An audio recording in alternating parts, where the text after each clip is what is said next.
ஹல்லேலூயா. கரங்களை உயர்த்தி ஹல்லேலூயா. இரண்டு கரங்கள் உயர்த்தி ஹல்லேலூயா.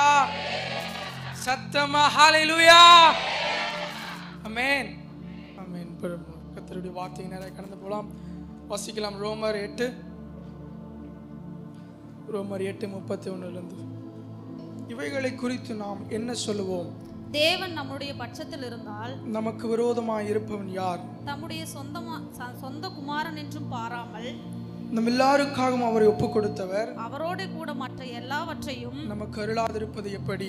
தேவன் தெரிந்து கொண்டவர்கள் மேல் குற்றஞ்சாட்டுகிறவன் யார்? தேவனே அவர்களை நீதிமான்கள் ஆக்குகிறவர். ஆக்கினைக்குள்ளாக தீர்க்கிறவன் யார்? கிறிஸ்துவே மரித்தார், அவரே எழுந்தும் இருக்கிறவர். அவரே தேவனுடைய வலது பாரிசத்தில் இருக்கிறவர். நமக்காக வேண்டுதல் செய்கிறவரும் அவரே.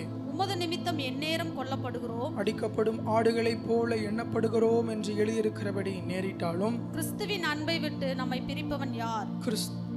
உபத்திரவமோ வியாகுலமோ துன்பமோ பசியோ நிர்வாணமோ நாசமோசமோ பட்டயமோ இவைகள் எல்லாவற்றிலும் நாம் நம்மில் அன்பு கூறுகிறவராலே முற்றிலும் ஜெயம் கொள்ளுகிறவர்களாய் இருக்கிறோமே.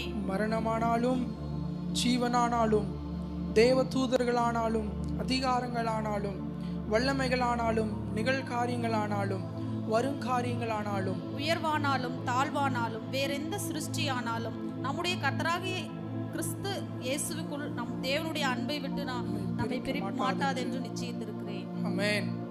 ஹல்லேலூயா ஹல்லேலூயா. நம்முடைய கர்த்தராகிய இயேசு கிறிஸ்துவினுடைய அன்பை விட்டு பிரிக்க மாட்டாது என்று நிச்சயித்திருக்கிறேன். இது பவுல் எழுதின நிருபம் ரோமருக்கு எழுதின நிருபம் ரோமர் 8ஆம் அதிகாரம். பவுல் நாட்களில் வாழ்ந்த ஒரு பெரிய ஒரு அப்போஸ்தலன். 12 அப்போஸ்தலர்கள் ஒருவராக கருதப்பட்டவர் தான் யாரு? யாரு? சத்தமேலையே யாரு? பவுல். இந்த பவுல் இந்த வாழ்ந்த நாட்கள்ல அந்த இயேசு உயிர் தெழுந்த பிறகு ஒரு பெரிய எழுப்புதல் வந்தது ஆதி அப்போஸ்தல சபையில். எல்லா சபைகளுக்கும் உபத்திரவம். எல்லா நாடுகளிலும் எங்கெல்லாம் கிறிஸ்துவை பிரசங்கித்தாங்களோ, எங்கெல்லாம் கிறிஸ்து பிரசங்கிக்கப்பட்டாரோ எல்லா இடங்களிலும் உபத்திரவம் இருந்தது. எல்லா இடங்களிலும் என்ன இருந்தது? சத்தமா என்ன இருந்தது? உபத்திரம் இருந்தது. இப்படி உபத்திரவத்த சூழ்நிலையில் தான் பவுல் எல்லா கொரிந்து சபைக்கு, எபேசு சபைக்கு, கலாத்தியர், பிலிப்பியர், ரோமன் எல்லா சபைகளுக்கும் எழுதுகிறார். அவர்களை தேற்றும்படி, அவர்கள் உற்சாகப்படுத்தும்படி தான் என்ன பண்றார்? பவுல் எழுதுறார். இப்படி பவுல் இந்த ரோமருக்கு எழுதின இந்த நிருபம், இது பவுல் ரோமருக்கு போய் இந்த ரோமாபுரியில போய் பவுல் இந்த சபையை ஸ்டார்ட் பண்ணல. இது இந்த சபை பவுல் சந்தித்ததும் இல்லை, அங்க போனதும் இல்லை, அங்க உங்களை மாதிரி ஜனங்களை பார்த்ததும் இல்லை. ஆனா பார்க்காததுக்கு முன்னாடியே இந்த யூதர்கள் எங்க குடிபெயர்ந்திருந்தாங்கன்னா ரோமர்ல இருந்தாங்க. எங்க குடிபெயர்ந்திருந்தாங்க? ரோமர்ல குடிபெயர்ந்தது மாத்திரம் இல்லாம புறஜாதிகளும் அங்க இயேசுவை புதுசா என்ன பண்ணியிருந்தாங்க? ஏற்றுக்கொண்டு விசுவாசிச்சு கொண்டு இருந்தாங்க. நாட்கள் ஒரு உபத்திரவம். ஒரு ரோம அரசார் அங்க வந்து ஒரு யூதர்களும் இந்த ரோமாபுரியில் என்ன பண்ணக்கூடாது, இருக்கக்கூடாதுன்னு ஒரு சட்டம் ஏற்பட்டதுனால எல்லாரும் என்ன பண்ணிட்டாங்கன்னா ரோமாபுரியிலிருந்து துரத்தி விட்டுட்டாங்க. எல்லாம் துரத்தி விட்டதுக்கு அப்புறம் அந்த அரசர் இறந்ததுக்கு அப்புறம் திரும்பவும் ஒரு 2-3 வருஷம் கழிச்சு திரும்பவும் யூதர்கள் மற்ற எல்லா புறஜாதிகள் ரோமாபுரிக்கு வந்து அந்த சூழ்நிலையில தான் பவுல் இந்த கடிதத்தை, இந்த ஒரு லெட்டர் என்ன பண்றாரு? எழுதி ரோமாபுரிக்கு அனுப்புறார். இப்போ இந்த பவுல் அநேக காரியங்களை இந்த ரோமருக்கு எழுதின அந்த நிருபங்கள்ல குறிப்பிடுகிறார். இந்த முழு தியாலஜி, இந்த கிறிஸ்துவை குறித்ததான முழு அறிவையும் அதிகமான காரியங்களில பவுல் இந்த நிருபத்துல குறிப்பிட்டிருக்கிறார். மற்ற நிருபங்களை கம்பேர் பண்ணும்போது பவுல் மாத்திரம் குறிப்பிடப்படலாம். கிறிஸ்துவை குறித்து, தேவனை குறித்து இந்த வெளிப்பாடு இல்லைன்னா இந்த நாட்கள்ல நம்ம என்ன வேத அறிவு நமக்குள்ள வந்திருக்கு. அந்த அளவுக்கு வேதத்தை குறித்து, தேவனை குறித்து, பழைய ஏற்பாட்டை குறித்து, நியாயப்பிரமாணத்தை குறித்து, தேவன் எப்படி இந்த உலகத்துக்கு வந்தார், ஏன் வந்தார், எதுக்கு வந்தார், எதனால நம்ம துன்பப்படுகிறோம், எதனால நாம் பாடுபடப்படுகிறோம் என்கிற எல்லா காரியங்களை குறித்து அழகா இந்த நிருபத்துல எழுதி வைத்திருக்கிறார். ஆனா இந்த நிருபத்தை வாசிக்கும் பொழுது நம்ம அதிகமா அற்புதங்களை பார்க்க முடியாது. அதிகமாக தேவன் நம்ம சுவிசேஷங்களில் பார்த்தோம். நம்ம முதல் நாட்களில் வரும்போது நான் தியானிச்சோங்க, இயேசு அநேகரை சுகமாக்கினார் அப்படிங்கிறத பார்த்தோம். இயேசு உயிர் தெழுந்த காரியங்கள் எல்லாம் பார்த்தோம். ஆனால் பவுல் நிருப கடிதங்களுக்குள்ளே நீங்கள் வரும்பொழுது அங்கே அற்புதங்களை என்ன பண்ண முடியாது, அதிகமாக பார்க்க. அதிகமாக பவுல் யாரை அதிகமாக என்கரேஜ் பண்ணியிருப்பார், அவங்களை வாழ்த்தி முதல்ல எழுதியிருப்பார். அடுத்து அங்கே இருக்கிற சபைக்கு என்ன பிரச்சனை, இந்த சபையில் என்ன பிரச்சனை அப்படிங்கிறத குறித்த ஒரு கவலையோடு இந்த ஒவ்வொரு சபைக்கும் எழுதும் போது இந்த கவலையை அதை மனதில் கொண்டு தான் என்ன பண்ணுவார், எழுதுவார். அப்பேற்பட்ட இந்த சூழ்நிலை தான் இந்த பவுல் என்கிறவர் இந்த ரோமர் 8ஆம் அதிகாரத்தை எழுதும் பொழுது, இது ரோமர் 8ஆம் அதிகாரம் ரொம்ப முக்கியமான ஒரு அதிகாரம். இதோடைய ஆழம் எவ்வளவு படித்தாலும் அதை அறிந்து கொள்ள ஒரு சிரமமான ஒரு காரியம். ஆனால் இந்த வேதத்தை அறிந்து கொள்ள தான் கர்த்தர் ஏன் வந்தார், எதுக்கு கிறிஸ்துவானவர் யாரு, கர்த்தர் யாரு. ஏன்னா யூதர்கள், ஒரு சின்ன விளக்கம் கொடுக்குறேன், யூதர்கள் யாரை ஏற்றுக்கொள்ளனா இயேசுவை ஏற்றுக்கொள்ளவே இல்லை. ஆனா பவுல் எல்லா நிருபங்களிலும் குறிப்பிடும் போடும்போது முதல் 2 வசனத்துல சொல்வாரு, கர்த்தராகிய இயேசு கிறிஸ்து. என்ன சொல்ல ஆரம்பிப்பாருன்னா, கர்த்தராகிய இயேசு கிறிஸ்து. கர்த்தர் அப்படின்னா யூதர்கள் யாரை மாத்திரம் தான் கர்த்தர்னு சொல்லுவாங்கன்னா, பிதாவை மாத்திரம் தான் என்ன சொல்லுவாங்க, கர்த்தர், த லார்ட். அவர் தான் தெய்வம், வேற யாரும் என்ன பண்ண மாட்டார், தெய்வம் இல்லை. இயேசு இவர் மனிதனாய் வந்த இவர் தெய்வம் அல்லன்னு யாரு நம்பிட்டு இருந்தாங்கன்னா யூதர்கள். யாரு? யூதர்கள் நம்பினாங்க. அதனால இந்த பவுலும் அதை நம்பினதுனாலதான் அநேகரை அந்த நாட்களும் துன்பப்படுத்தினார். அதனாலதான் வைராக்கியம். ஒரு மனுஷனை போய் நீ எப்படி கர்த்தர்னு சொன்ன, அதனாலதான் உனக்குள்ள இருந்த அந்த கோபம் மூர்க்கம் எல்லா இடத்துலையும் கொல்ல துணிந்தது. எதுனா, ஒரு மனிதனை எப்படி நீ கர்த்தர்னு சொல்லுவேன். நியாயப்பிரமாணத்தை கையில் எடுத்தாரு, எல்லாரையும் துன்பப்படுத்தினாரு, எல்லாரையும் உபத்திரவப்படுத்தினாரு. காரணம் என்ன? இயேசுவை கர்த்தர்னு நம்பினதுனால, யூதர்கள் பின்பற்றி போனதுனாலதான். இந்த சூழ்நிலை தான் இயேசுவை ஏற்றுக்கொண்ட யாரு? பவுல். இந்த உண்மையை அறிந்த பவுல் தான் எல்லா நிருபங்களையும் எழுதும் பொழுது வசனத்தை ஆரம்பிக்கிறாரு, கர்த்தராகிய இயேசு கிறிஸ்து. என்னது?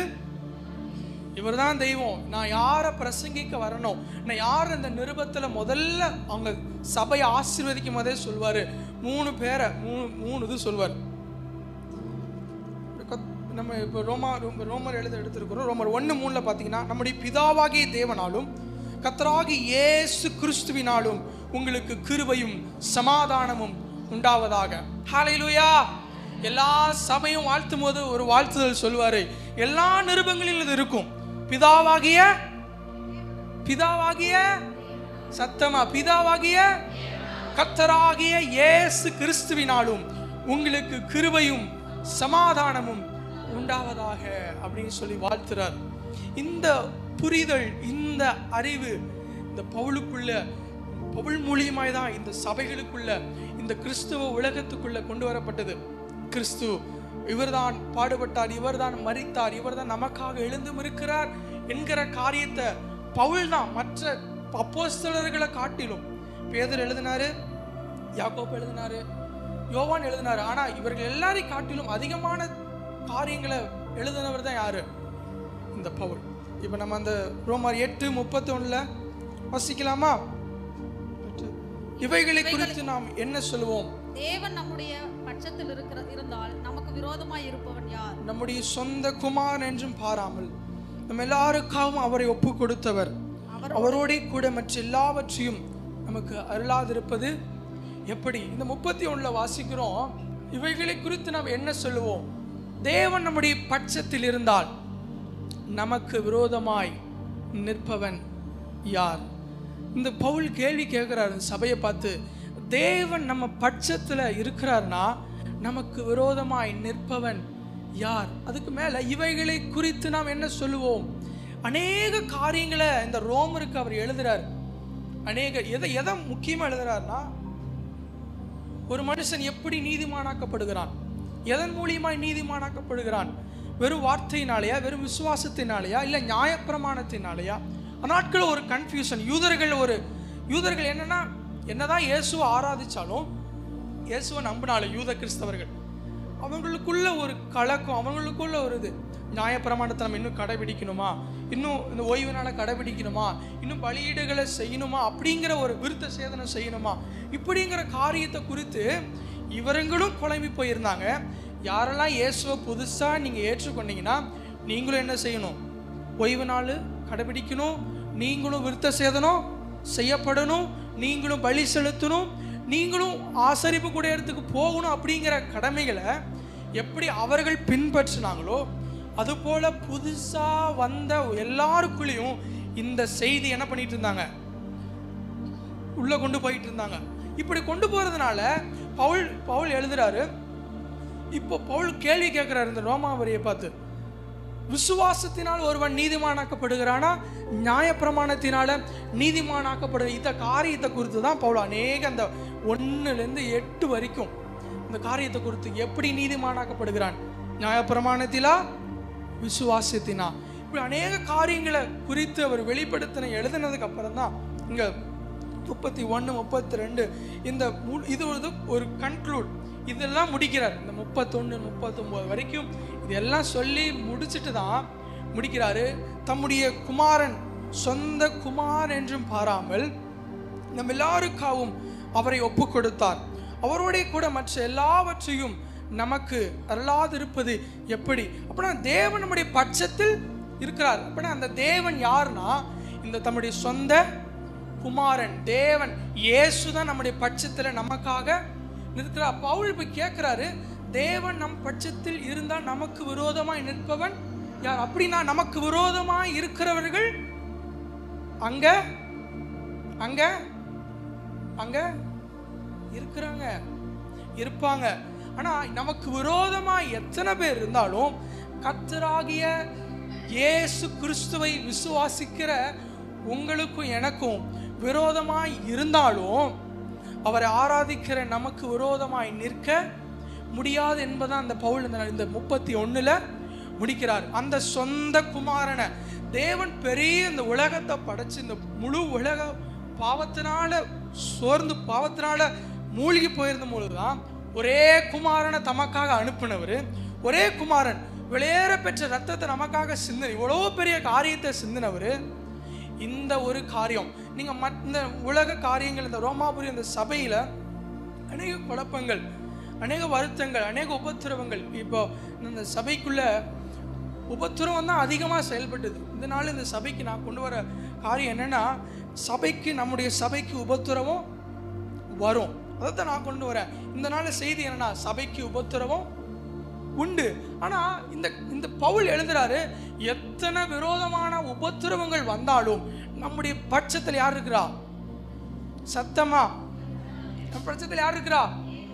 தேவன் இருக்கிறான். தேவன் நம் பட்சத்தில் இருந்தால் நமக்கு விரோதமாய் நிற்பவன் யார்? அவங்க இப்படிதான் ஜனங்கள் பயந்து சூழ்நிலை இருக்கிறாங்க.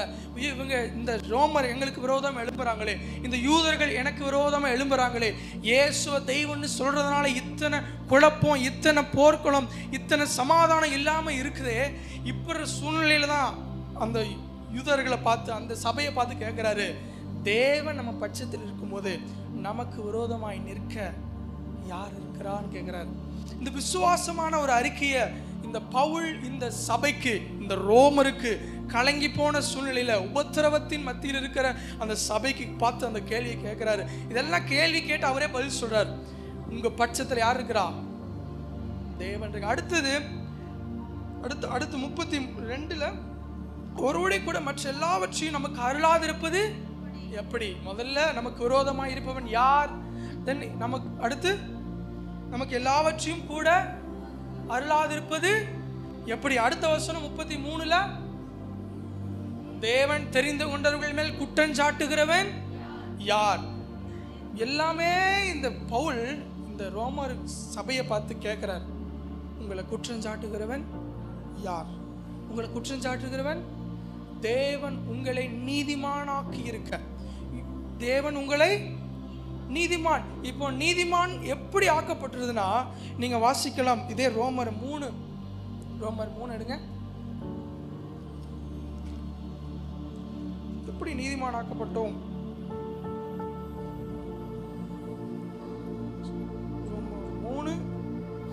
24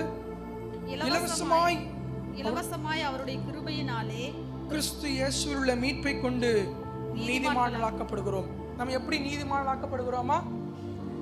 எல்லாரும் அங்க பாருங்க, இலவசமாய் கிருபையினாலே இயேசுவுள்ள மீட்பை கொண்டு நீதிமான்களாக்கப்படுகிறோம். அப்போ நம்ம எப்படி நீதிமான் ஆக்கப்பட்டோம்னா இலவசமாய் கிருபையினால்.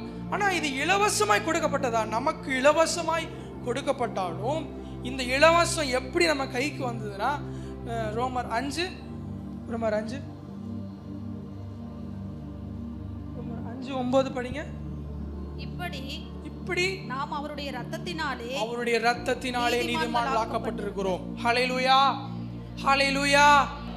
நீங்க சபைக்கு வருவதற்கு முன்பாகவே, ஞானஸ்தானம் எடுப்பதற்கு முன்பாகவே உங்களை கர்த்தர் இரத்தத்தினால் என்ன பண்ணியிருக்கிறார்? எப்படி நீதிமான் ஆக்கி இருக்கிறார்? இதனால ஒரு மனுஷனும் உங்களுக்கு விரோதமாய் குற்றம் சாட்ட முடியாது. இது இப்ப நம்ம மனுஷங்களுக்குள்ள இல்ல. ஒரு நாள் பிசாசானவன் எழுந்து நிற்பான். இந்த மனுஷன் பொல்லாத பாவத்தை செஞ்சு வந்திருக்கிறான், இவன் மேல இருக்கிற பாவம், இவன் மேல இருக்கிற அக்கிரமம் பெருசுன்னு தேவனிடத்துல முறையிடும் பொழுது கர்த்தர் சொல்லுவார், இவனுக்காக என்னுடைய ரத்தம் சிந்தப்பட்டிருக்கு. இவன் என்னுடைய ரத்தத்தினால் என்ன பண்ண ஆக்கப்பட்டிருக்கிறான்? நீதிமானாக்கப்படுவான்ல. இவன் என்னுடைய ரத்தத்தினால் இவன் நீதிமானாக்கப்பட்டிருக்கிற. இந்த ரத்தத்தினால நீதிமான் நம்ம இலவசமாய் பெற்றிருந்தாலும் இது தேவ கிருபையினால நமக்கு வந்தது. இதோட விலை மிக பெருசு. இது இலவசமா பெற்றது எப்படின்னா கிருபையினால. கிருபை என்கிற பாத்திரத்துல இயேசுவின் ரட்சிப்பை இந்த நம்ம நீதிமான் ஆக்கப்பட்டிருக்கிறோம். ஹல்லேலூயா, ஹல்லேலூயா, ஹல்லேலூயா. மறுபடியும் 33 வாசிங்க. 8:33. தேவன் தெரிந்து கொண்டவர்கள் மேல் குற்றம் சாட்டுகிறவன். அப்படின்னா நீங்களும் நானும் யாரு? தேவனால தெரிந்து கொள்ளப்பட்டவர்கள். ஹல்லேலூயா. இப்போ இந்த தெரிந்து கொள்ளுதலை குறித்து மேல சொல்றாரு. 28 வாசிங்க. அன்றியும் அவருடைய தீர்மானத்தின்படி அழைக்கப்பட்டவர்களாய் தேவனிடத்தில் அன்பு கூறுகிறவர்களுக்கு சகலமும் நன்மைக்கு ஏதுவாக நடக்கிறது என்று அறிந்திருக்கிறோம். நம்முடைய குமாரன் அநேக சகோதரருக்குள்ளே முதற் பேரானவனாய் இருக்கும் பொருட்டு தேவன் எவர்களை முன்குறித்தாரோ அவர்களை தமது குமாரனுடைய சாயலுக்கு ஒப்பாய் முன்குறித்திருக்கிறார். எவர்களை முன்குறித்தாரோ அவர்களை அழைத்தும் இருக்கிறார். எவர்களை அழைத்தாரோ அவர்களை நீதிமான்கள் ஆக்கி இருக்கிறார். எவர்களை நீதிமான்கள் ஆக்கினாரோ அவர்களை மகிமைப்படுத்தியும் இருக்கிறார். இப்போ நம்மளை தேவன் முன்குறித்திருக்கிறார்னா நம்மளை முகத்தை பார்க்கறதுக்கு முன்னாடி நம்மளை முன் அறிந்திருக்கிறார். முன் அறிந்ததுனால தான் நம்மளை முன் குறிச்சிருக்கிறார். நம்ம முன் குறிச்சதுனால தான் நம்மளை அழைச்சிருக்கிறார். நம்மளை அழைச்சதுனால தான் நம்மளை நீதிமான் ஆக்கி இருக்கிறார். நம்ம எல்லாம் நீதிமான் ஆக்கப்பட்டிருக்கிறோம். ஆனால் இன்னும் ஒரே ஒரு காரியம் மட்டும் பெண்டிங் இருக்கு. என்னது? மகிமைப்பட போகிறோம்.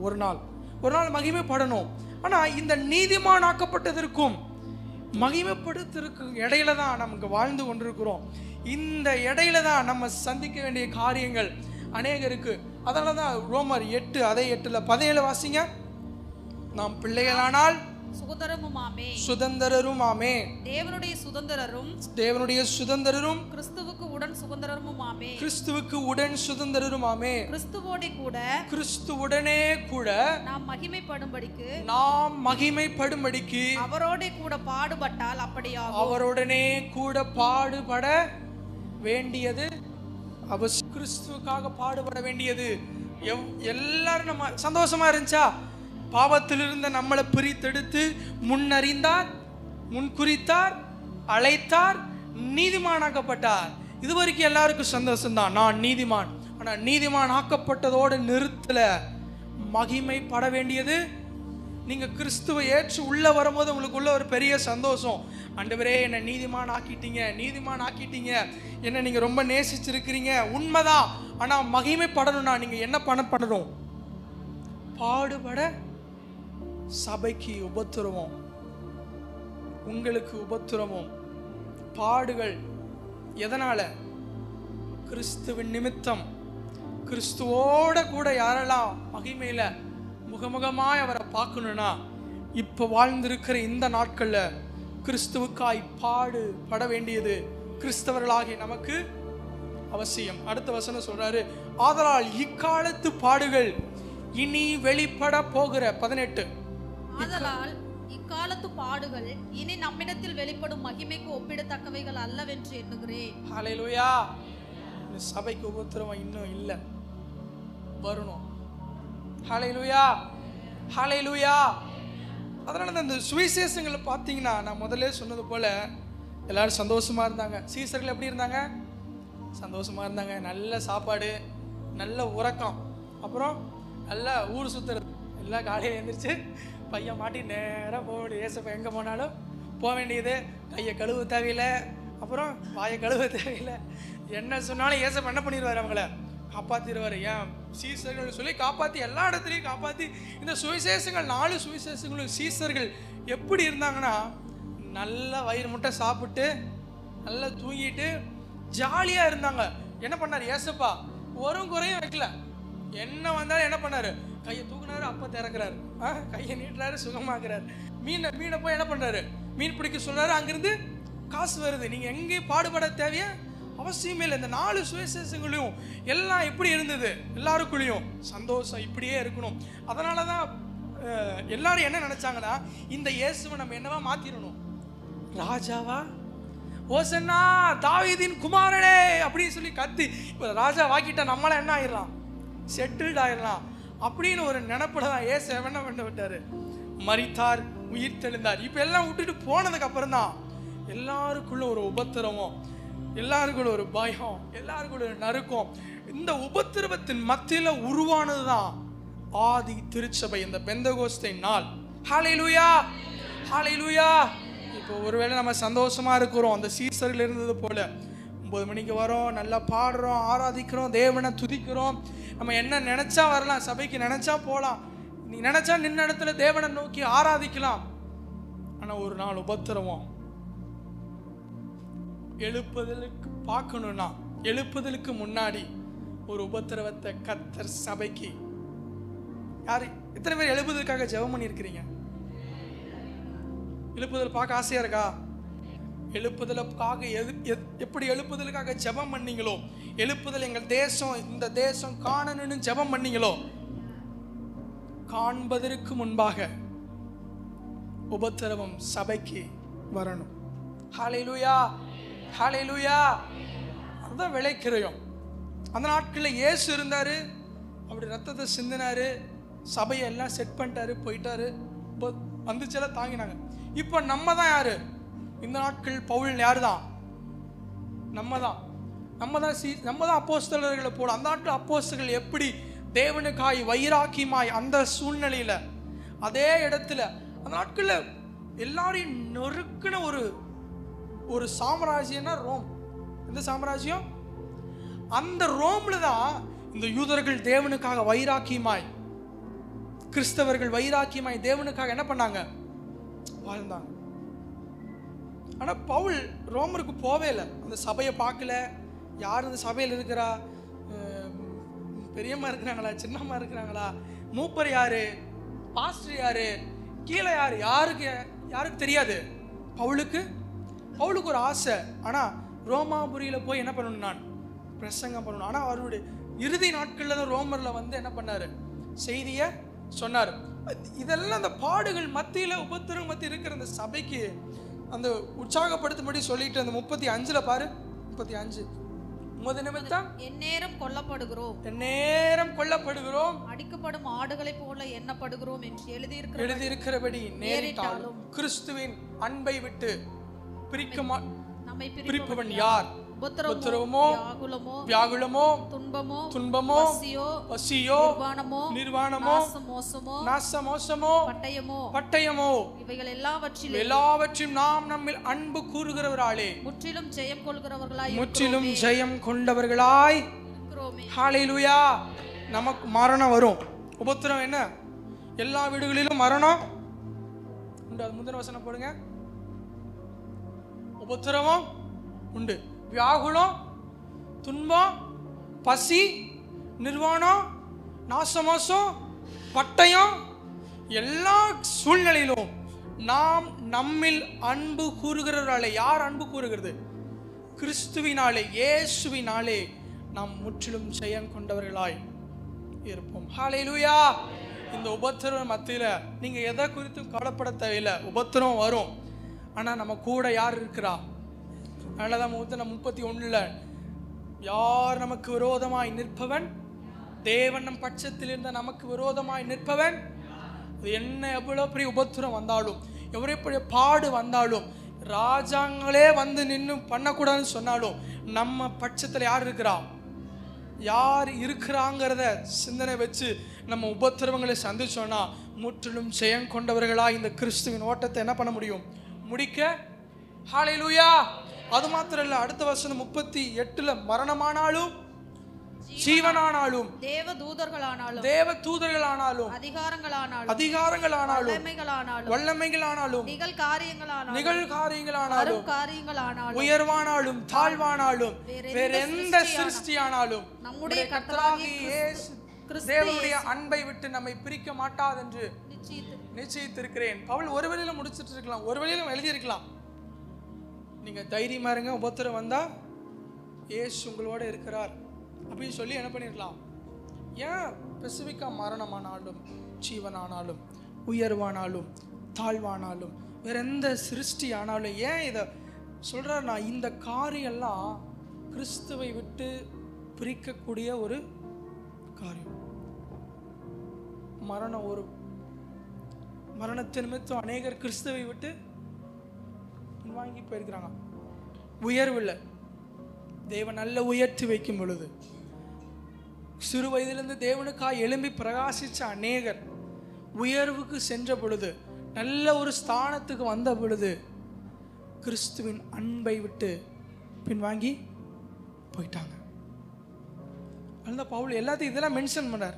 மரணம் வந்தாலும் ஜீவனானாலும் உயர்வானாலும் தாழ்வானாலும் வேற எந்த சிருஷ்டியானாலும் கர்த்தராகிய இயேசு கிறிஸ்துவனுடைய அன்பை பிரிக்க மாட்டாதென்று நிச்சயித்திருக்கிறேன். இந்த நாட்களில் கர்த்தருக்காய் வைராக்கியமாய் வாழணும்னு நினைச்சிருக்கிற நீங்கள் நானும் ஒரே காரியத்தை மனசுல வச்சிருக்கணும். இன்னொரு வேற எந்த சிருஷ்டி ஆனாலும், ஒருவேளை எங்கள் வாழ்க்கையில் மரணம் வரலாம், ஒருவேளை எங்கள் வாழ்க்கையில் ஜீவன் வரலாம், ஒருவேளை உயர்வு வரலாம், ஒருவேளை தாழ்வு வரலாம். இந்த உலகத்தில் எந்த சிருஷ்டி வந்து நின்னாலும் உங்கள் அன்பை விட்டு என்ன பண்ணிடக்கூடாது, பின்வாங்கி பிரிச்சிட. ஏன்னா நம்ம கிறிஸ்துவுக்காய் பிரிக்கப்பட்டதுனால தான் கிறிஸ்துவின் அன்பை விட்டு நம்ம பிரிக்கும்படி இந்த காரியங்கள் நமக்கு அனுமதிக்கப்பட்டிருக்கிறது. ஆனால் அந்த உபத்திரவத்தின் மத்தியில், அந்த பாடுகளின் மத்தியில், அந்த சூழ்நிலையில் கிறிஸ்துவுக்காய் வைராக்கியமாக நிற்கணும்னா, நல்லா இருக்கிற அந்த உயர்வாய் இருக்கிற இந்த நாட்களில், நல்லா இருக்கிற அந்த நாட்களில் கிறிஸ்துவுக்காய் நிற்கணுங்கிற வைராக்கியம் இல்லை யாவரும் தேவனுடைய வார்த்தையை என்ன பண்ணணும், அனுதினமும் சுமக்கணும். எப்படி ஒரு மனுஷனுக்குள்ள விசுவாசம் வரும்? விசுவாசத்தினால தான் நீதிமானாக்கப்பட்டோம். எப்படி விசுவாசம் வரும் ஒரு மனுஷனுக்குள்ள? தேவனுடைய வார்த்தையினால தான் விசுவாசம் வரும். அதனால தான் நீங்கள் ரொம்ப சந்தோஷமா இருக்கு. நம்முடைய சபை என்ன பண்றீங்க, வாரம் முழங்கால நெல்லு உட்காந்து எப்படியோ வேதத்தை கேட்க பிரயாசப்படுறீங்க. மோசேயின் ஜெபம் 2 மணி நேரம் ஜெபிக்கிறீங்க. நான் இன்னும் என்ன பண்ணுங்க, ஜெபிங்க, இன்னும் வசனத்தில் உயர்வுங்க. ஏன்னா ஒரு நாள் வரும் கிறிஸ்துவின் அன்பை விட்டு பிரிக்கக்கூடிய காலங்கள் வரும். இப்போ ஒருவேளை எந்த சூழ்நிலையில் நீங்கள் வந்திருக்கலாம், தேவன் மேலே அன்பு அந்த இல்லையே, முன்னாடி தேவன் மேலே வச்சிருந்த வைராக்கு எனக்குள்ள இல்லையே, தேவனுக்கு ஆரம்ப நாட்களில் எழும்பி நின்னா இன்னைக்கு தேவன்னு சொன்னா எனக்குள்ள ஒரு அலட்சியம் வருதே, இயேசுன்னு சொன்னா எனக்குள்ள அந்த ஆதி நாட்களில் இயேசுன்னு சொன்னா போதும் இருதயம் உடைக்கப்பட்டதே, கண்களில் கண்ணீர் வந்ததே, அவருடைய அன்பை நினைக்கும் பொழுது தேவனை உண்மையா ஆராதிச்சனே. இப்போ எல்லாரும் ஆராதிக்கிறாங்க, ஆனா எனக்குள்ள இன்னும் ஆராதிக்க முடியலையே, எனக்குள்ள இன்னும் தேவனுடைய அன்பு இன்னும் இழந்து போயிருக்கிறனே. ஒருவேளை எந்த காரியம் உங்களை நீங்களே ஆராய்ஞ்சு பாருங்கப்பா, ஒருவேளை இந்த உயர்வுக்கு நான் இடம் கொடுத்தனா, இந்த காரியத்துக்கு நான் இடம் கொடுத்து ஒருவேளை இந்த நாள்ல இந்த அன்புக்கு நான் தூரமா இருக்கிறேனா, என்ன பண்ணுங்க, திரும்பவும் அந்த அன்புக்குள்ள சேர்த்துக்கொள்ளுங்கப்பா. நாம் நம்மில் அன்பு கூறுகிறவராலே தான் முற்றிலும் ஜெயம் கொள்ளுவோம். நாம ஜெயிக்கணும்னா, இந்த உபத்திரவத்தில் ஜெயிக்கணும்னா, இந்த வசனம் போடுங்க, இந்த உபத்திரவத்தில் ஜெயிக்கணும்னா நம்மில் அன்பு கூறுகிறோம். நம்ம அன்பு கூறாம, நம்மேல் அன்பு கூறுகிற கிறிஸ்துவை அன்பு கூறாம உபத்திரவத்தில்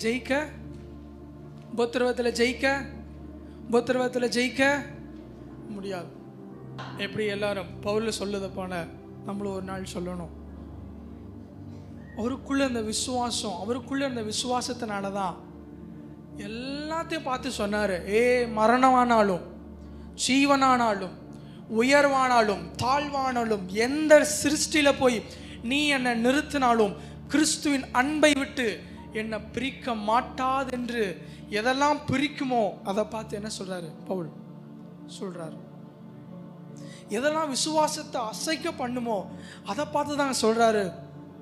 உன்னால என்ன பண்ண முடியாது, பிரிக்க. மரணம் உன்னை என்ன பண்ண முடியாது, என்ன கிறிஸ்துவின் அன்பை விட்டு. நிர்வாணம் உன்னால என்ன பண்ண முடியாது, கிறிஸ்துவின் அன்பை விட்டு பிரிக்க முடியாது. உபத்திரவத்தை பார்த்து சொல்றாரு, உன்னால கிறிஸ்துவின் அன்பை விட்டு பிரிக்க முடியாது. என்ன ஆனாலும், வேறு எந்த சிருஷ்டி ஆனாலும், அது சொல்றாரு தேவ தூதர்களே ஆனாலும், பெரிய தேவ தூதர்களே வந்து கைகளை வெறிச்சு நீ வேற காரியத்தை செய்யணும் சொன்னாலும், இவர் தெய்வம் அல்ல இவரை பின்பற்றுன்னு சொன்னாலும், கர்த்தராகிய இயேசு கிறிஸ்துவின் அன்பை விட்டு பிரிக்க மாட்டாது என்று நிச்சயித்திருக்கிறேன்.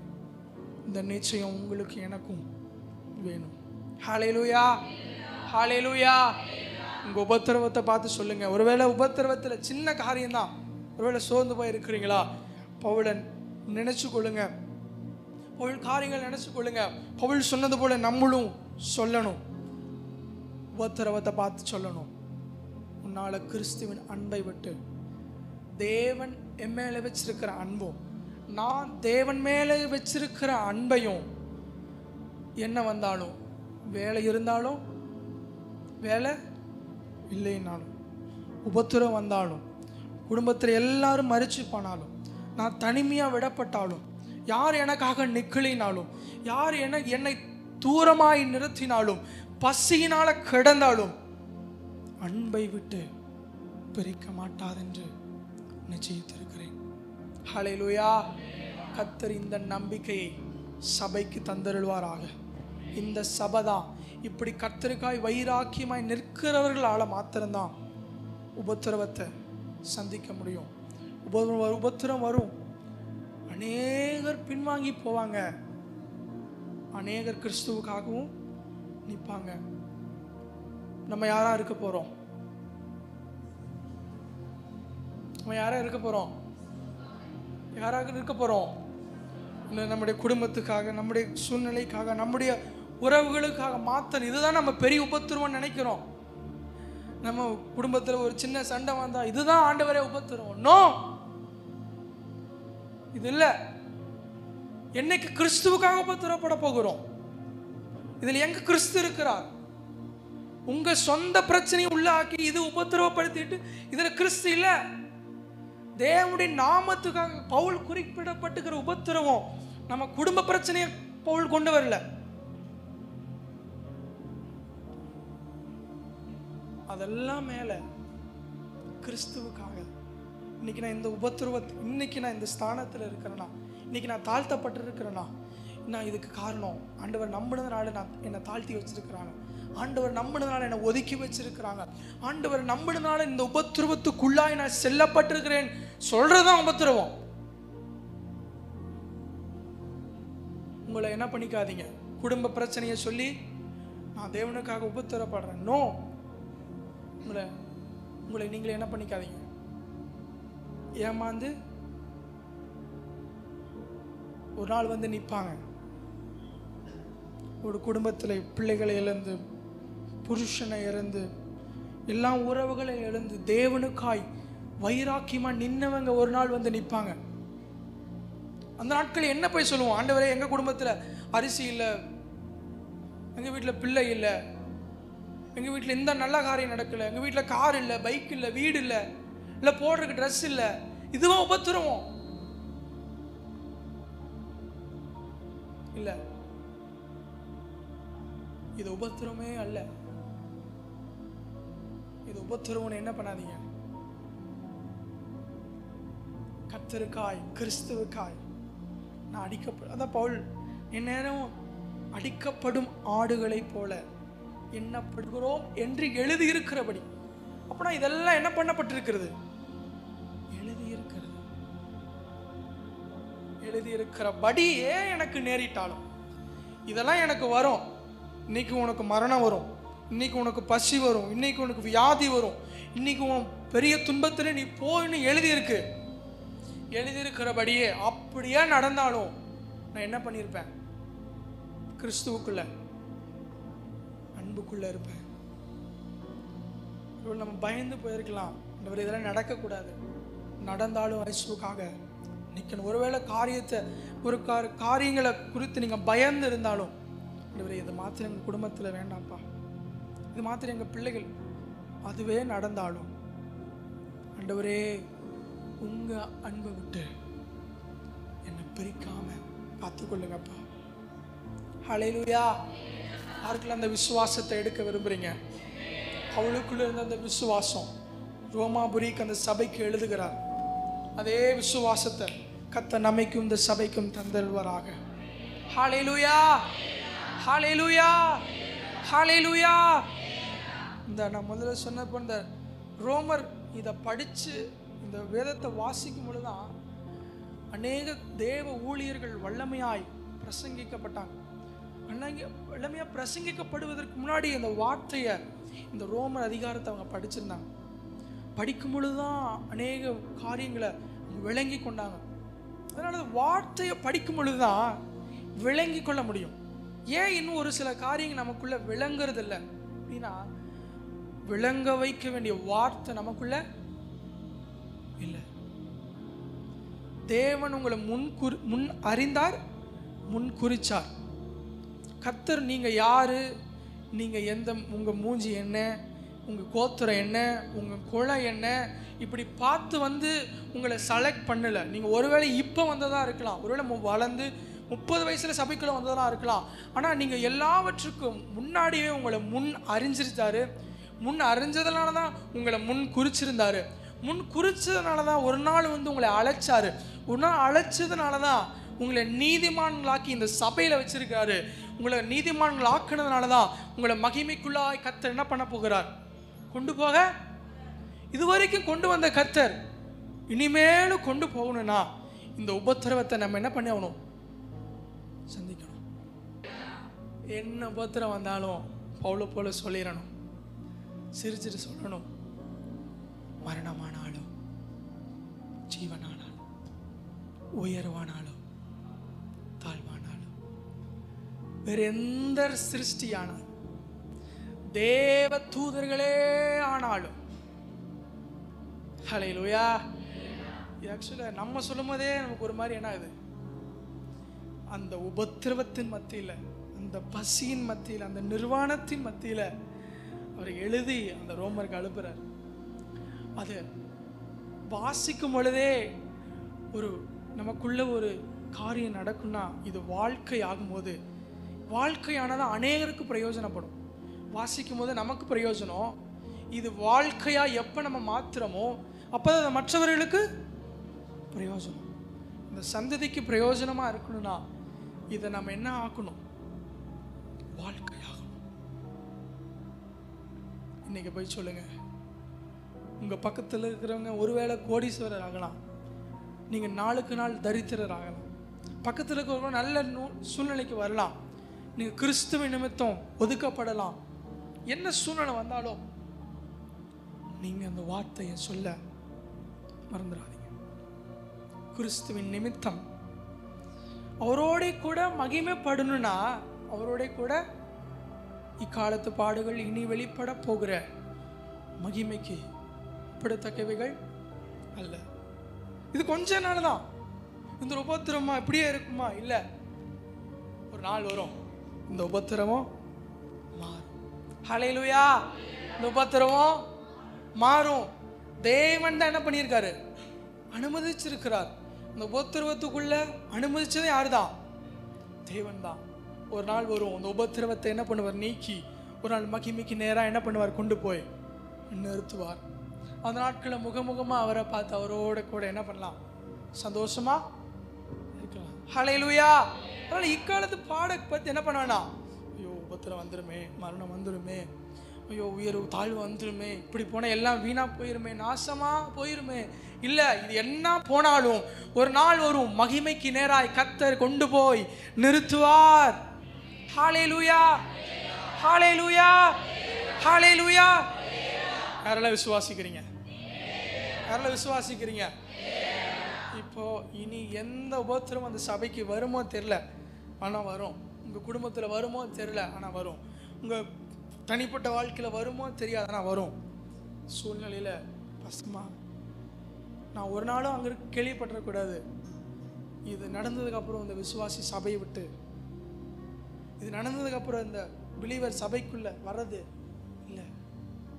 அப்படி ஒரு காரியம் இருக்க, இது நடந்ததுக்கு பிறகு இன்னும் தேவனை அதிகமாய் அவர்கள் பின்பற்றி இருந்தாங்க. இது நடந்ததுக்கு பிறகு இன்னும் தேவனுக்காய் எழும்பி அவர்கள் நிற்கிறார்கள் என்கிற செய்தி கேள்விப்படணும். ஹல்லேலூயா. அவர்களுக்குள்ளதான் என்ன இருக்குன்னா கிறிஸ்துவின் அன்பு. ஒரு சின்ன உபத்திரவத்தை நீங்க தடுமாறீங்கன்னா உங்களை நீங்களே செக் பண்ணுங்க. நான் இன்னும் என்ன இல்லை? கிறிஸ்துவுக்குள்ள அன்புக்குள்ள இல்லை. ஆண்டவர்கிட்ட கேளுங்கப்பா, உமக்குள்ள உங்க அன்புக்குள்ள இருக்க எனக்கு என்ன பண்ணுங்க? உதவி செய்யுங்க. 25 வருஷம் வந்திருக்கிறேன்ப்பா, 20 வருஷம் வந்திருக்கிறேன், 5 வருஷம் வந்திருக்கிறேன், 10 வருஷம் வந்திருக்கிறேன், 5 வருஷம் வந்திருக்கிறேன். ஆனால் சின்ன காரியம் வந்தாலும் என்னால் நிற்க முடியல. சின்னதுதான் உபத்திரமும், பெரிய உபத்திரம் இல்லை, சின்ன ஒரு குடும்பத்தில் ஒரு சின்ன காரியம், நிற்க முடியல. நான் என்னைக்கு இந்த பவுலை போல அறிக்கை பண்ணுறது? இருதயத்துக்குள்ள அந்த விசுவாசத்தை தாங்க ஆண்டவரே கேட்கணும். ஆண்டவர்கிட்ட விசுவாசத்தை உங்களுக்குள்ள பெருக்கணும். பெயரில் மாத்திரம் விசுவாசின்னு பேர் வச்சா இல்லை, வாழ்க்கையில் எல்லா சூழ்நிலையிலும், குடும்பத்தில் என்ன பிரச்சனை வந்தாலும், வேலையில் என்ன பிரச்சனை வந்தாலும், சூழ்நிலையை மாறினாலும் உங்கள் வாயிலிருந்த வார்த்தை எப்படி தான் வரணும்? விசுவாசமான வார்த்தை வரணும். அதுதான் மற்றவங்களுக்கு நமக்குள்ள வித்தியாசம். அதான் பைத்தியமாய் தோன்றுகிற காரியங்களை கொண்டுதான் அநேக ஞானிகளை கத்தர் அவங்களுக்கு ஞானத்தை விளக்கும்படி ஒரு சில பைத்தியங்களை என்ன பண்ணுவார்? தேவன் தெரிந்து கொள்வார். ஒரு சில காரியம் நமக்கு எப்படி இருக்கும்? புரியாமல் இருக்கும். புரியாததுக்கு ஏன் புரியாமல் வச்சிருக்காருன்னா, நீ விசுவாசிக்கணுக்காக தான் என்ன வச்சிருக்காரு? அதை புரியாமல் அதை வச்சு ஆண்டவரே எனக்கு புரிய வைங்க, புரிய வைங்க, காட்டுங்க. நோ, விசுவாசம். அதனால்தான் ரோமர் 3 ஆபிரகாம் பற்றி சொல்வார். ஆபிரகாம் பற்றி பவுல் எழுதுவார் விசுவாசத்தை குறித்து வரும்போது. அவன் விசுவாசத்தில் எப்படி இல்லைன்னா பலவீனமா இல்லை. எப்படி இல்லை? ரோமர் 3 எடுங்க. அவன் விசுவாசத்திலே பலவீனனாய் இருக்கவில்லை. அவன் ஏறக்குறைய 100 வயதுள்ளவனாய் இருக்கும்போது தன் சரீரம் செத்து போனதையும் சாராயுடைய கர்ப்பம் செத்து போனதையும் எண்ணாதிருந்தான். ஆமென். விசுவாசத்துல பலவீனமா இல்லை, அதனால செத்து போனதை கூட என்ன பண்ணல, அவன் நினைக்கல. உயிரோடு இருக்குங்க, கொஞ்சம் இருக்குங்க, அப்படி இல்லை. அது செத்துருச்சு. அது செத்து எத்தனை நாள் ஆச்சு? ஆனால் விசுவாசிக்கிறான், இல்லை இது மறுபடியும் உயிர் வரும், இதுக்குள்ள மறுபடியும் ஒரு வாக்கு தத்தம் வரப்போகுது, இதுக்குள்ள வாக்கு பண்ணினவர், வாக்கு தத்தமானவர் தாவீது வரப்போகிறார், தாவீதின் மூலியமாய் குமாரன் வரப்போகிறார், ஒரு குமாரன் மூலியமாய் இந்த முழு உலகமும் ரட்சிக்கப்பட போகிறது என்கிற விசுவாசத்தை யார் வச்சிருந்தா? அவர் அங்கே தெரியாது. இன்னைக்கு நம்ம இங்கே உட்காந்துருவோம், இங்கே இப்படி நம்ம பேசுவோம், யாருக்கு என்ன பண்ணாது தெரியாது. அவர் எதையும் பார்க்கல. அவர் இயேசுவை பார்க்கல, தாவீதை பார்க்கல, 12 கோத்திரங்களை பார்க்கல, தேசத்தை, இஸ்ரவேல் தேசத்தை பார்க்கல. எதையுமே பார்க்காத சூழ்நிலை தான் ஆபிரகாம் விசுவாசித்தான். விசுவாசத்துல பலவீனமா இருக்கவில்லை, விசுவாசத்துல வல்லவனாய் இருந்தான். விசுவாசத்துல பலவீனமாய் இருக்கும் பொழுது உயிரோட வந்து நின்னாலும், இயேசுவே உயிரோட நின்னாலும் அவரை பார்த்து செத்தவர்களை போலதான் நம்ம என்ன பண்ண முடியும்? இயேசுவே உயிரோட வந்து நின்னாலும் உங்களுக்குள்ள விசுவாசம் இல்லைன்னா நீங்க எப்படிதான் இருப்பீங்க?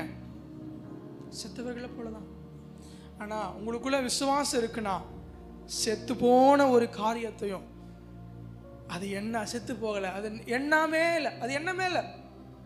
ஐயோ வயசாயிருச்சு, ஓ இது செத்துருச்சு. நோ, ஆபிரகாம் நினைவுகள்லாம் அவர் வாக்கு பண்ணி இருக்கிறார். அவர் மாறாதவர். அவருடைய கிருபை வரங்களும் அவருடைய கிருபா வரங்களும், இன்னொரு வசனம் இருக்கு, இன்னொரு வார்த்தை இருக்கு, அவருடைய அழைப்பும் கிருபா வரங்களும் மாறாதவைகள். ஹல்லேலூயா. ரோமர் 11:29 தேவனுடைய அழைப்பும் கிருபா வரங்களும் மாறல. நம்மளை அழைக்கும் பொழுது எப்படி அவர் உண்மையுள்ளவராய் இருந்தாரோ இன்றைக்கும் அவர் உண்மையுள்ளவராய் இருக்கிறார். இனிமேலும் அவர் உண்மையுள்ளவராய் இருப்பார். நம்ம பார்க்கலினாலும் ஒரு சந்ததி பார்க்கும். எப்படி ஆபிரகாமுக்குள்ள இருந்த விசுவாசம், ஆபிரகாமுக்குள்ள இருந்த விசுவாசத்தின் மூலம் தான் நம்ம என்ன பண்ணப்பட்டிருக்கிறோம்? உடன்படிக்கைக்குள்ள வந்திருக்கிறோம். அதனால இந்த நாள்ல சபைக்கு ஒரு காரியம் என்னன்னா, உபத்திரவம் வரும். ஆனா என்ன, உபத்திரவத்தில் எப்படி இருங்க? விசுவாசமா இருங்க. நாட்களை வெளிச்சிருந்து தேவ சமூகத்தில் இருந்து, ஆண்டவரே அந்த பவுலுக்குள்ள இருந்த விசுவாசம், அந்த ஆபிரகாமுக்குள்ள இருந்த விசுவாசம், அந்த ஈசாக்குக்குள்ள இருந்த விசுவாசம், எங்கள் முற்பிதாக்களுக்குள்ள இருந்த அதே விசுவாசம் எங்களுக்குள்ளும் எங்கள் பிள்ளைகளுக்குள்ளும் வரட்டுன்னு எப்படி திறப்பல நின்று உங்களுக்காக உங்கள் பிள்ளைகளுக்காக ஜெபிக்கிற எந்த குடும்பமாக இருந்தாலும் சரி, உபத்திரம் வரும், நீங்கள் நிற்பீங்க.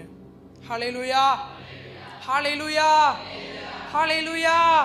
மரணம் ஆனாலும், ஜீவன் ஆனாலும், உயர்வானாலும், தாழ்வானாலும், வேற எந்த சிருஷ்டி ஆனாலும், தேவ தூதர்கள் ஆனாலும், அதிகாரங்களானாலும், வல்லமையானாலும், நிகழ் காரியங்களானாலும், வரும் காரியங்களானாலும், கர்த்தராகிய கிறிஸ்து இயேசுவில் உள்ள தேவனுடைய அன்பை விட்டு உங்களையும் என்னையும் பிரிக்க மாட்டாதென்று நிச்சயித்திருக்கிறேன். ஒன்னே ஒன்று, ஆண்டவரே உங்க அன்பை விட்டு என்ன பண்ணிடக்கூடாது? மரணம் இப்படி வந்தாலும் பிரிக்கக்கூடாது ஆண்டவரே. தாழ்ந்து போனாலும் பிரிக்கக்கூடாது ஆண்டவரே. நாளைக்கு ஒரு படுகுழியில் நான் விழுந்தாலும் உங்க அன்பை விட்டு இந்த படுகுழி பிரிக்காத ஆண்டவர். இந்த படுகுழியிலும் தேவனுடைய அன்பை பிடிச்சுக்கிட்டீங்கன்னா, எப்படி யோசேப்பு அந்த படுகுழியிலிருந்து உயர்த்தினாரோ அதுபோல அதே குழியில் இருக்கிற நம்மளையும் ஒருவேளை விழுந்தீங்கன்னா தூக்கி எடுக்கி நிறுத்த வல்லமையுள்ளவராய் இருக்கிறார். ஹல்லேலூயா, ஹல்லேலூயா. சந்தோஷமா இருக்கிறீங்களா? சந்தோஷமா இருக்கிறீங்களா? நம்ம அப்படியே எழுந்திருந்து ஹல்லேலூயா கண்களை மூடி, கர்த்தாவே இந்த மாதத்தின் முதல் வாரத்தில் ஆண்டவரே எங்களோடு பேசினதற்காக, எங்கள் உபத்திரவங்களில் நாங்கள் உண்மை சார்ந்து கொள்ள எங்கள் ஒவ்வொருவருக்கும் உதவி செய்யுங்கப்பா. நாங்களும் அறிக்கை செய்யணும். நாங்களும் இந்த விசுவாசமாய் பவுலை போல எங்கள் வாழ்க்கையில் உயர்வுகளிலும் தாழ்வுகளிலும் மரணங்களிலும் நிர்வாணங்களிலும் பசிகளிலும் உபத்திரவங்களிலும் ஆண்டவரே உமக்காய் நிற்கிறவர்களாய், கிறிஸ்துவின் அன்பை பிரதிபலிக்கிறவர்களாய் மாற எங்களுக்கு உதவி செய்யுங்கப்பா. ஆண்டவரே எங்களை பார்க்கிறவங்க எங்கள் மூலியமா கிறிஸ்துவின் அன்பை பார்க்க உதவி செஞ்சிருங்கப்பா. ஆண்டவரே எங்கள் வாழ்க்கை அநேகருக்கு பிரயோஜனமாக இருக்கட்டும். எங்கள் ஆண்டவரே காலத்து பாடுகள் ஆண்டவரே இனி வரப்போகிற ஆண்டவரே சந்ததிக்கு அது மகிமையாக இருக்கட்டும்ப்பா. இந்த நாளை நாங்கள் சபையார் ஆசீர்வதிக்கிறோம்ப்பா. ஆண்டவரே, உபத்திரவங்களில் பலனா இருக்க, பொறுமையா இருக்க உதவி செஞ்சிருங்கப்பா. ஆண்டவரே, மறுபடியும் இவர்களை பார்க்கும் பொழுது ஆண்டவரே, இவர்கள் தேவனுக்காய் நிற்கிறார்கள், இவர்கள் தேவனோடு இருக்கிறார்கள் என்கிற செய்தி கேள்விப்பட ஆண்டவரே உதவி செஞ்சிருங்கப்பா. ஒவ்வொருவரையும் பலப்படுத்திடுங்க, சிறு பிள்ளைகளை பலப்படுத்திடுங்கப்பா. இந்த நாளில் அப்பா ஒருவேளை பலவீனத்தோடு வந்திருக்கலாம், கர்த்தர் பலவீனங்களை நீக்கிருங்கப்பா. இருதயத்தின் காயத்தில் வந்திருக்கலாம், ஆண்டவரே அப்பா நீங்கள் அந்த காயத்தை நீங்கள் குணமாக்குங்க ஆண்டவரே. எல்லாவற்றிலும் எந்த சூழ்நிலையிலும் ஆண்டவரே நம்ம பட்சத்தில் நீர் அவர்கள் பட்சத்தில் இருக்கிறீர் என்பதை அவர்கள் அறிந்து விசுவாசித்து கொள்ள இவர்களுக்கு உதவி செஞ்சிருங்கப்பா. பிதா குமாரன் பரிசுத்த ஆவியுடைய நாமத்தினால இவரே மனதார நாங்கள் சேர்ந்து இந்த சபையாரை ஆண்டவரே, எங்களுக்கு ஊழியம் செய்கிறவர்களை, இங்க இருக்கிற பிள்ளைகளை ஆண்டவரே, இங்க இருக்கிற எல்லாரையும் நாங்கள் ஒப்புக் கொடுக்கிறோம். இவர்கள் ஆசீர்வாதமாக இருக்கட்டும், பலனா இருக்கட்டும், தேவனுக்குள்ள வளர்ந்து இருக்கட்டும். ஆண்டவரே, எங்களை ஒப்புக் கொடுக்கிறோம். நீர் மாத்திரம் மகிமைப்படுங்கப்பா. மீதி இருக்கிற பகுதியில் ஆசீர்வதிச்சிருங்க. நீர் மாத்திரம் மகிமைப்படுங்க. இயேசுவின் மூலம் ஜெபிக்கிறோம் நல்ல பிதாவே.